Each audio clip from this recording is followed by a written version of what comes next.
Hi, I'm Lucas Wilson over here at the Assimilate stand at NAB 2016, and I'm here to talk a little bit about some of the new VR functionalities and what Scratch does in the Scratch VR suite and Scratch Web from Assimilate. So, let's talk a little bit about VR. First of all, this is an Oculus Rift. It shows video. It's going to be awesome. And the first thing you should take a look at is this is what's called an equirectangular frame. If you're familiar with VR video, then this is something that you already know about. If you're not, then really simply, it is, it's not exactly it, but it's kind of a Mercator projection where everybody's familiar with what a globe pressed flat is. This is kind of a globe pressed flat. See how the South Pole is stretched and the North Pole is stretched, and this side is supposed to meet this side. So that's kind of what VR video is in mono mode. And John was kind enough to supply some footage that Scratch was a part of. This is a piece for CBS from the Grammys from this past year. And let me take you through a couple of new functionalities.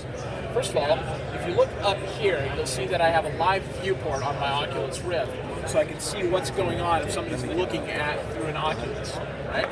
Now, if you don't have an Oculus, which most people don't, you can then switch, you could actually switch this into 360 mode. And remember I talked about how the South Pole was stretched and Antarctica was stretched? Well, that's what you see when you look down, because that's what happens to the South Pole, right? So now I'm looking around, and again, if I don't have an Oculus Rift, then you can control this viewport by yaw, pitch, and roll, or by just grabbing this guy over here and dragging it around. And also, if you don't have an Oculus, you can do stuff like this on one screen. You can pull up, you can actually pull up the what's called the equirectangular image and the 360 image all at once, so you can see sort of lots of different viewpoints in VR. Okay, great. So another big thing that is pretty cool about what Assimilate has done with this tool is the ability to do color correction. Assimilate and Scratch have always been known for really good color correction. Now, one thing that you get into as soon as you're dealing with VR and as soon as you're dealing with VR color correction is shapes and shape tracking. All right, so here's the thing. Normal video ends right here and right here. Equirectangular footage does not. It is designed to wrap around. So this shape right here, if you look at it in 360 mode, okay, there's where the shape starts, and I've got live color correction updates here. And if you pan around, then you'll see, oh, there's where the shape ends, and that's kind of a problem, right? Well, the guys at Assimilate have sort of fixed that by allowing the shape to be repeated or tiled, so that you now have a shape that really bleeds over directly from one side to the other side. Just one of the sort of lots of different tools that help out when you're doing VR color, when you're doing VR work. Okay. So, also while we're at it, it's important to note that any shot can be equirectangular in mono or stereo, left, right, or over, under. All right. So,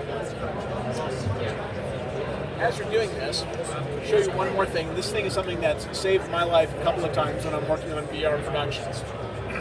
It's the ability to do stabilization. Okay? Take a look at this footage. Now, while I show this footage, everybody in VR has their own motion tolerances. I call it the roller coaster effect. One ride, but some people sit at the front of the roller coaster. There's always going to be those people that sit in front, throw their arms up, and there's always going to be the people that sit at the middle of the roller coaster and are white-knuckling and wondering why they got on another damn roller coaster. Same ride, different people and different reactions. VR is the same way. People have very different tolerances for motion. So one thing that's pretty cool to be able to do is to grab a shape and to be able to, in VR, in equirectangular mode, be able to grab it and quickly do a 2-point track on it. I'll just let that go for a minute. And what that's going to do is end up stabilizing the image so that you don't get sick. All right, you see that track happening. That's enough, and I'll stop it here. And now, take a look. Now you have a locked off 360 image so that people won't get sick. That's going to be a huge benefit to anybody working in VR, especially in anything having to do with action. Last but not least, let's talk a little bit about, I won't show it in detail here because I know I'm running out of time, but there's also something called the equirectangular plugin, which lets you bring in 2D graphics or 2D titles and appropriately warp them into the VR frame. Right? Last thing is doing client review. Doing review for VR is a giant pain in the neck. I've I've done it several times. It's a pain in the neck. The analogy I always use is like doing tech support for your mom over the phone, right? Everybody knows that feeling. And doing VR, trying to walk a client through installing a VR application is the same thing, but without the guilt. So let me show you a little bit about what you can do here. There's an online tool called Scratch Web that Assimilate has, where you can publish a timeline to Scratch Web, and you can publish in a variety of different resolutions, including 2:1 aspect ratio, which is native resolution for equirectangular VR footage. So, publish this timeline. I'll switch over to Chrome really quick, and if you take a look, again, now I'm in a web browser. There's my timeline in the application.